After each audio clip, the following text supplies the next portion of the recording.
आजकल भूमि में लगातार फसलों की खेती करने से जमीन से जरूरी पोषक तत्व नष्ट होते जा रहे हैं। साथ ही अधिक मात्रा में रासायनिक खादों के प्रयोग से मिट्टी धीरे धीरे बंजर हो चली है। ऐसी परिस्थिति से बचने के लिए हरी खादों वाली फसलों को लगाना बेहद जरूरी है। तो इसके लिए किन किन फसलों का चयन कर खेती करें, देखिए हमारी एक खास रिपोर्ट।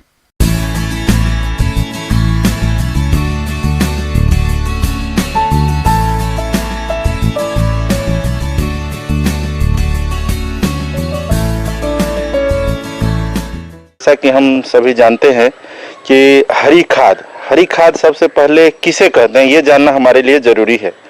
जैसे हरी खाद दलहनी और गैर दलहनी फसलों को उनके वानस्पतिक वृद्धि काल में उपयुक्त समय पर मृदा उर्वरता और उत्पादकता को बढ़ाने के लिए जुताई करके मिट्टी में अपघटन के लिए दबाना ही हरी खाद कहलाता है। तो किसान भाई, अब आगे हम बात करते हैं कि हरी खाद के लिए कौन कौन सी फसल का चयन करेंगे। इसके लिए आप जो है मूंग कर सकते हैं, ढैंचा कर सकते हैं, सनई कर सकते हैं, उड़द कर सकते हैं, लोबिया कर सकते हैं और ग्वार फली रहता है उसका उपयोग हरी खाद के रूप में किया जा सकता है। इसके बाद अगर हम ये जैसे आपको मैंने 5-6 तरह का जो फसल बताया, चाहे वो मूंग हो, चाहे उड़द हो या फिर जो है ढैंचा हो, लोबिया हो। हरी खाद के लिए ढैंचा, सनई और मूंग की बुवाई खेत की उपलब्धता के आधार पर अप्रैल के अंतिम सप्ताह से जून तक कर सकते हैं, जिसमें 45 से 55 दिन बाद मानसून आने पर इसकी आसानी से पलटाई की जा सके।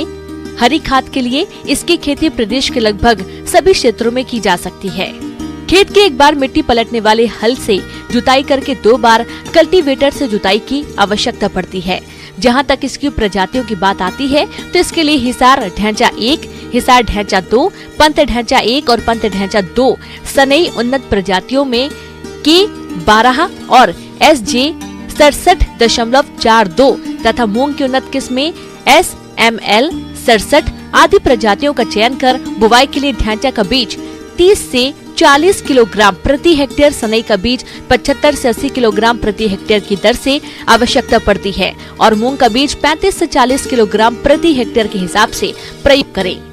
तो हम अगर मूंग की बात करेंगे, मूंग को हम किस तरह से जो है करेंगे और इसके क्या फायदे होने वाले हैं।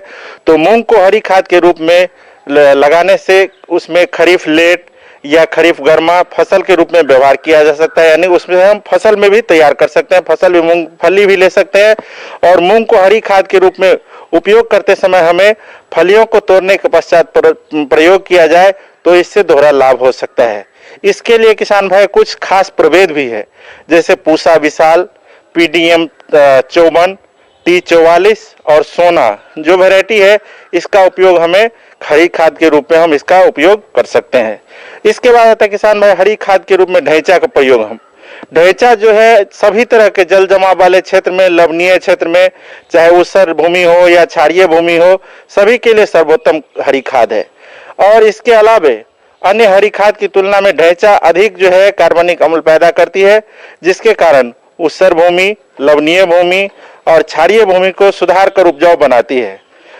अभी देखा गया है कि अभी जैसे धान का सीजन आने वाले हैं तो धान की फसल में ढैंचा के इस्तेमाल से विटामिन और प्रोटीन्स की मात्रा बढ़ जाती है। तो किसान भाई हमें इस तरह का सोच को लेकर के भी, क्योंकि हमारे फसल का तो हम उत्पादन तो कर लेते हैं लेकिन हम उसकी क्वालिटी नहीं बढ़ा पाते, तो क्वालिटी बढ़ाने के लिए भी आप जो है ढैंचा का उपयोग कर सकते हैं। भाई मिट्टी में हरी खाद का पलटने का क्या समय होना चाहिए, ये भी हमें गौर करने की बात है। हरी खाद का इस्तेमाल तभी सफल हो पाता है किसान भाई जब हम उसे सही समय पर पलटी करें एवं उसके बाद उस भूमि में लगने वाली फसल की बुआई एवं हरी खाद की पलटाई के बीच का समय पर्याप्त होना चाहिए। मिट्टी में पलटने के बाद किसान भाई उसके अपघटन के लिए पर्याप्त समय देने की जरूरत है। यह समय फसलों के प्रकार एवं उसके सस्य क्रियाओं के अनुसार बदलता रहता है। तो उसके बाद आता है किसान भाई मिट्टी में पलटने की दशा, किस दशा में हम हरी खाद को मिट्टी में पलटें। जैसा कि देखा गया है कि दलहनी फसलों की जड़ों में जब नोड्स बन जाते हैं, ग्रंथि का निर्माण पूर्ण रूप से हो जाता है, वैसी दशा में फसल को पलटकर मिट्टी में मिला देना चाहिए। जहां तक पलटाई की बात आती है तो किसान भाइयों, जैसे ही आपके धान के रुपाई का समय आता है उससे लगभग 1 सप्ताह पहले आप पलटाई कर सकते हैं। पलटाई करते समय आपको थोड़ा सा यह ध्यान रखना होगा कि आप हैरो या रोटावेटर से पलटाई करें, जिससे कि पूरी तरह से फसल की जो पत्तियां व टहनियां हैं वह कटकर खेत में मिल जाए। इससे 86 से लगभग 106 किलोग्राम प्रति हेक्टेयर नत्रजन की प्राप्ति होती है, जिससे किसान भाई यूरिया की बचत तो कर ही सकते हैं। इसके साथ ही फसल के हरे भाग से 200 से 250 क्विंटल प्रति हेक्टेयर जीवांश पदार्थ भी प्राप्त होता है। क्या क्या लाभ हो सकते हैं किसान भाई? हरी खाद से बहुत सारे तरह के लाभ हो सकते हैं। मैं मुख्यतः जो बात करता हूं कि मिट्टी की एक तो भौतिक संरचना और रासायनिक संरचना अच्छी हो जाती है। हरी खाद वायुमंडल में उपस्थित नाइट्रोजन को स्थिर करता है। हरी खाद मिट्टी में गहरे जरे विकसित करता है, जिसके खाद वायु में वायु संरचना संचार को अच्छा करता है और यह खरपतवारों को पनपने नहीं देता है। साथ में आपकी जल धारण क्षमता को भी बढ़ाता है, जिससे आप कम पानी में भी आप ज्यादा दिनों तक नीचे पानी रह सकता है। तो ये जो हरी खाद के लाभ है किसान भाई, आप हरी खाद का उपयोग कर आप जो है नाइट्रोजन की मात्रा को कम कर सकते हैं। जो आप जो रासायनिक खाद उपयोग करते हैं उसकी मात्रा को आप कम कर सकते हैं। ब्रेक के बाद आप सभी दर्शकों का अन्नदाता में एक बार फिर से स्वागत है। चलिए अब रुक करते हैं अगली कड़ी की ओर। प्रदेश के बहुत से बागवान भाइयों ने बेर के बाग लगा रखे हैं और इन बागों से आने वाले दिनों में अच्छी फलत मिले, तो इसके लिए किसान भाइयों बेर के बागों में आप कौन कौन से कार्यों को करें, इस बारे में जानकारी दे रहे हैं सहायक कृषि अधिकारी सुरेश कुमार यादव।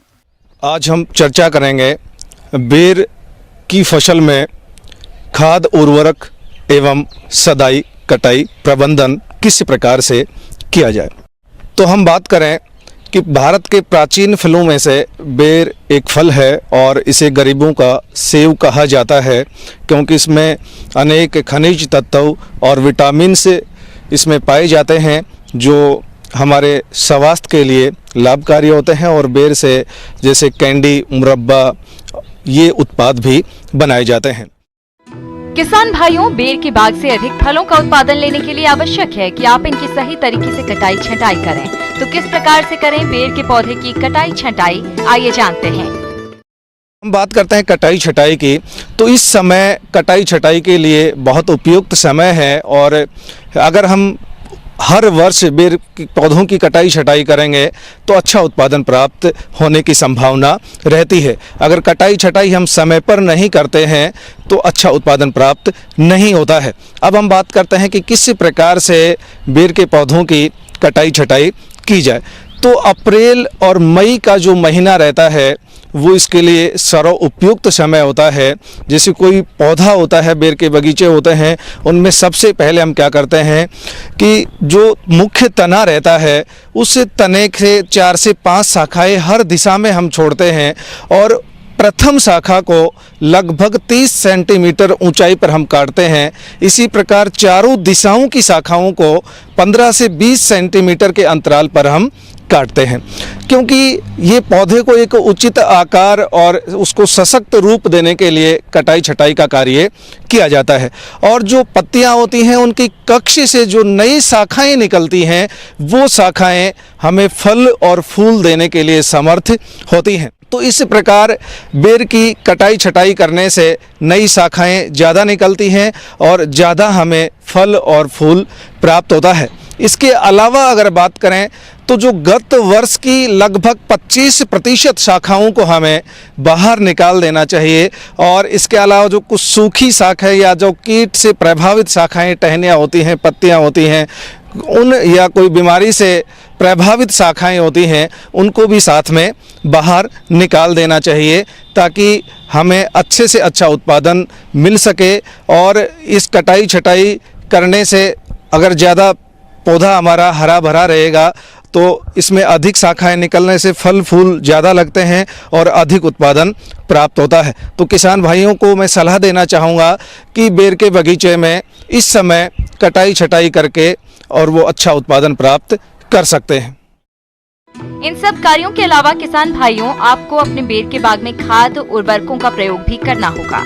इसके लिए 5 साल से अधिक आयु के पौधों में गोबर की खाद 30 kilo, urea 1.20 kilo, super phosphate 1.75 kilo, muriate of potash 250 ग्राम। इनमें से यूरिया की आधी मात्रा और सुपर फॉस्फेट एवं म्यूरेट ऑफ पोटाश की पूरी मात्रा को जुलाई में तथा बाकी बची यूरिया की आधी मात्रा नवंबर माह में देनी चाहिए। तो इसमें अधिक शाखाएं निकलने से फल फूल ज़्यादा लगते हैं और अधिक उत्पादन प्राप्त होता है। तो किसान भाइयों को मैं सलाह देना चाहूँगा कि बेर के बगीचे में इस समय कटाई छटाई करके और वो अच्छा उत्पादन प्राप्त कर सकते हैं। ब्रेक के बाद एक बार फिर से आप सभी दर्शकों का अन्नदाता कार्यक्रम में स्वागत है। बढ़ते हैं अगली प्रस्तुति की ओर। मौसम के अनुसार प्रबंधनों पर ही टिकी है आपकी खेतीबाड़ी, इसलिए मौसम पूर्वानुमान और उस पर आधारित साप्ताहिक कृषि सलाह इस प्रकार है।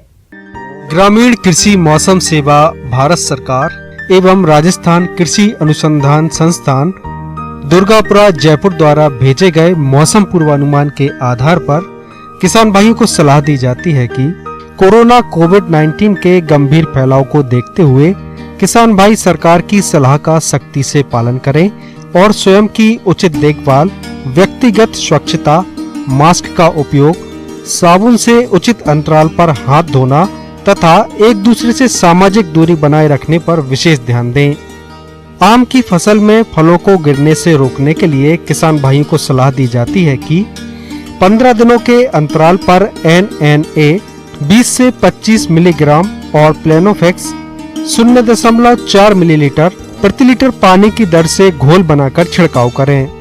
भिंडी की फसल में सफेद मक्खी और जैसिड कीट की रोकथाम के लिए 5% नीम के बीज का अर्क या 500 मिलीलीटर नीम का तेल या एसेफेट 75%, SP 15 ग्राम या इमिडाक्लोरोपिड 0.3 मिलीलीटर प्रति लीटर पानी की दर से घोल बनाकर छिड़काव करें। गर्मी के मौसम में खेतों की गहरी जुताई करें, जिससे मिट्टी गर्म होगी और गहरी जुताई से फफूंद, हानिकारक कीड़े आदि मर जाएंगे। टमाटर की फसल में सिंचाई करते रहें। परिपक्व फलों की तुड़ाई करें। किसान भाइयों को सलाह दी जाती है कि बैगन, टमाटर, मिर्च एवं कुसमांड कुल की फसलों में खरपतवार नियंत्रण के लिए समय समय पर निराई गुड़ाई करते रहें। किसानों के खेतों में मिर्ची की फसल में लीफ कर्ल वायरस का प्रकोप देखा जा रहा है। इसकी रोकथाम के लिए इमिडाक्लोरोपिड 1 मिलीलीटर दवा प्रति 3 लीटर पानी के हिसाब से घोल बनाकर छिड़काव करें। खेत में परिपक्व फसल की कटाई के बाद शेष फसल के अवशेषों को जलाए नहीं, बल्कि पिलाऊ, केंद्रीय हल, straw reaper, straw chopper, rotavator एवं कल्टीवेटर की सहायता से मिट्टी में फसल अवशेषों को अच्छी तरह से मिला दें। जानवरों को गर्मी से बचाने के लिए दोपहर के समय पीने का पानी दें और छाया में पेड़ों के नीचे बांधें। उन्हें स्वस्थ रखने के लिए 50 ग्राम आयोडीन युक्त नमक या 50 से 100 ग्राम खनिज मिश्रण प्रतिदिन आहार के साथ और हरे चारे के साथ मिलाकर दें।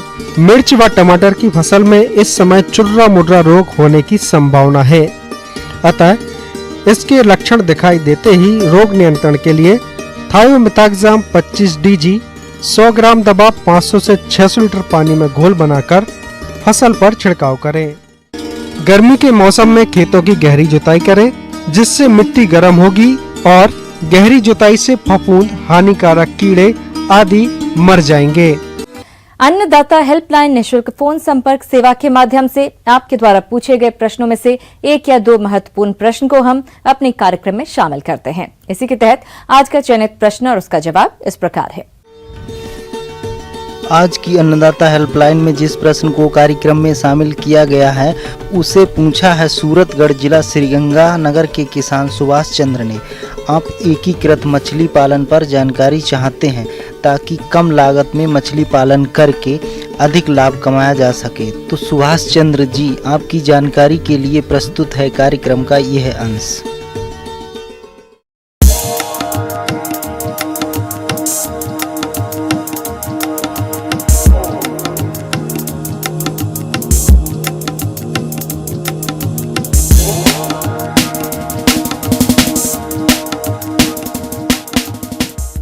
सभी किसान भाइयों को मेरा नमस्कार।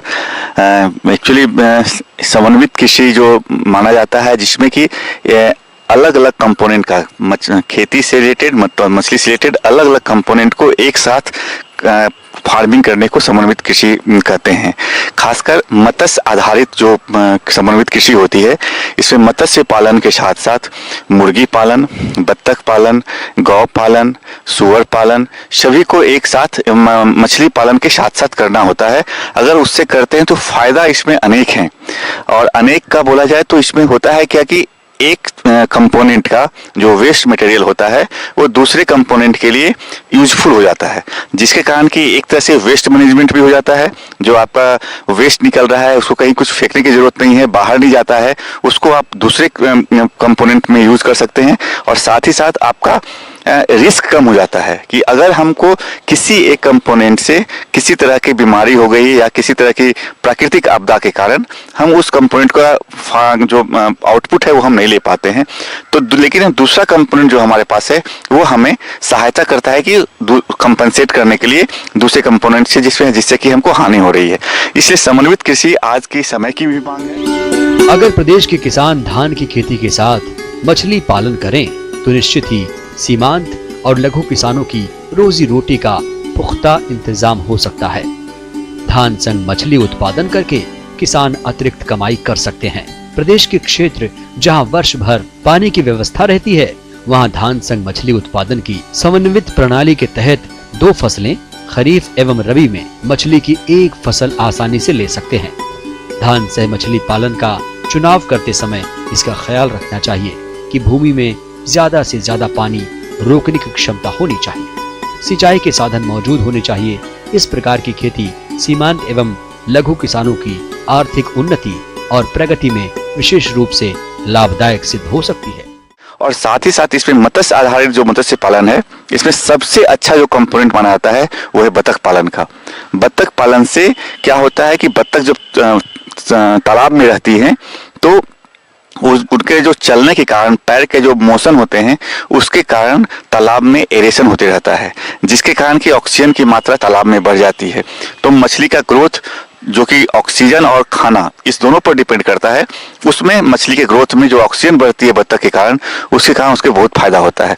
तो इस कारण से बत्तख पालन और मछली पालन इन दोनों का समन्वित कृषि जो है वो बहुत ही फायदेमंद माना जाता है। मछली सह बत्तख पालन से प्रति हेक्टेयर हर वर्ष 2500 से 3000 किलोग्राम मछली, 15,000 से 18,000 अंडे तथा 500 से 600 किलोग्राम बतख के मांस का उत्पादन किया जाता है।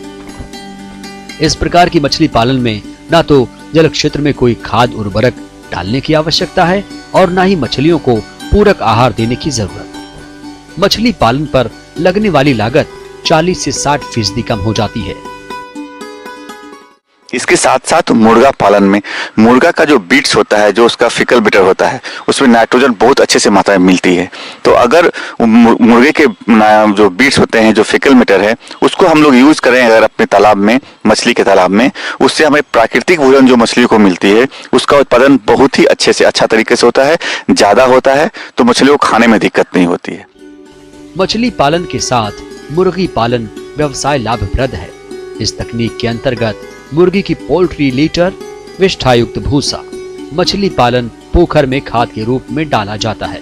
इस प्रकार के मत्स्य पालन में न तो जल क्षेत्र में कोई अलग से खाद डालने की आवश्यकता पड़ती है और न ही पूरक आहार देने की जरूरत। मुर्गी सह मछली पालन से प्रति हेक्टेयर हर साल लगभग 2000 से 2500 किलोग्राम मछली, 60,000 से 72,000 तक अंडे तथा 550 से 600 किलोग्राम मुर्गी का मांस प्राप्त होता है। तीसरा चीज है जो कि पुराने जमाने से चली आ रही है, गाय के साथ। गाय का गोबर हम लोग तालाब में यूज करते हैं प्राकृतिक भोजन के लिए।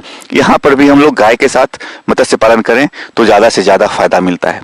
इसके साथ साथ खेती के भी अलग अलग कंपोनेंट हैं जिसको कि हम मत्स्य पालन के साथ यूज कर सकते हैं, जिसमें सबसे अच्छा माना जाता है एक है केला का। केला का फार्मिंग अगर हम जैसे ही मत्स्य पालन के जो डाइक है, जो बांध है, उस पर अगर हम करते हैं तो उससे हमारे केले के जो पौधे हैं वो ज़्यादा मजबूत, ज़्यादा तंदुरुस्त, ज़्यादा फलदायक होते हैं और साथ ही हमारा बांध का जो यूज होता है वो अच्छे से हो सकता है। इसके साथ साथ पपीता भी एक अच्छा कंपोनेंट माना जाता है जिसको कि कर सकते हैं। साथ ही माना जाता है कि जो तालाब का जो स्लोप होता है, उस स्लोप पर लत्तेदार जो सब्जियां होती हैं, उस लत्तेदार सब्जियां का पालन कर सकते हैं। और दूसरे जो बाहर वाले जो स्लोप होते हैं वहां पर हम लोग अरहर की खेती करते हैं। तो और बीच वाले बांध पर किसी फलदायक पेड़ की, जिसमें कि फल है, केला है, पपीता है, इसकी खेती। तो इस तरह से अगर हम सभी सारे जगह का उपयोग, एक एक जगह जो हमारे तालाब के जो बचे हुए उपयोग जगह हैं उसको उपयोग करेंगे तो हमें ज्यादा से ज्यादा फायदा मिलेगा, किसान भाइयों को ज्यादा से ज्यादा लाभ मिलेगा। इसी मछली पालन के साथ अन्य व्यवसाय जैसे बकरी पालन, सूकर पालन, पशुपालन, खरगोश पालन आदि किया जा सकता है। साथ ही खेत की मेड़ों पर पुष्पों, फलदार पौधों, वानिकी वृक्षों को लगाकर भी अधिक आमदनी कमाई जा सकती है। अगर एकीकृत मछली पालन के लाभ के बारे में बात करें तो लागत में कमी आती है, जोखिम कम रहता है, कम जगह में उत्पादन ज्यादा मिलता है, अतिरिक्त आमदनी प्राप्त करने का जरिया मिल जाता है। आप भी एकीकृत मछली पालन करके अच्छा लाभ कमा सकते हैं।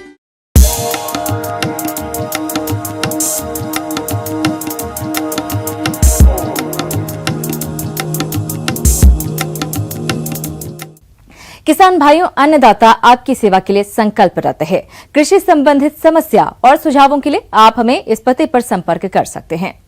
प्रोड्यूसर अन्नदाता, news 18 Rajasthan, Ramoji film city, Hyderabad 501512। साथ ही आप हमें ईमेल भी कर सकते हैं। हमारा ईमेल है p18annadatarajasthan@nw18.com। इसके अतिरिक्त आप हमें निःशुल्क हेल्पलाइन नंबर 180041921555 पर सोमवार से शनिवार सुबह 10 बजे से शाम 4 बजे के बीच संपर्क कर सकते हैं। किसान भाइयों, अब समय हो रहा है आपसे विदा लेने का, तो हमारी पूरी अन्नदाता टीम को दीजिए इजाजत। कल फिर आपसे मुलाकात होगी कृषि संबंधित कुछ और महत्वपूर्ण जानकारियों के साथ। नमस्कार।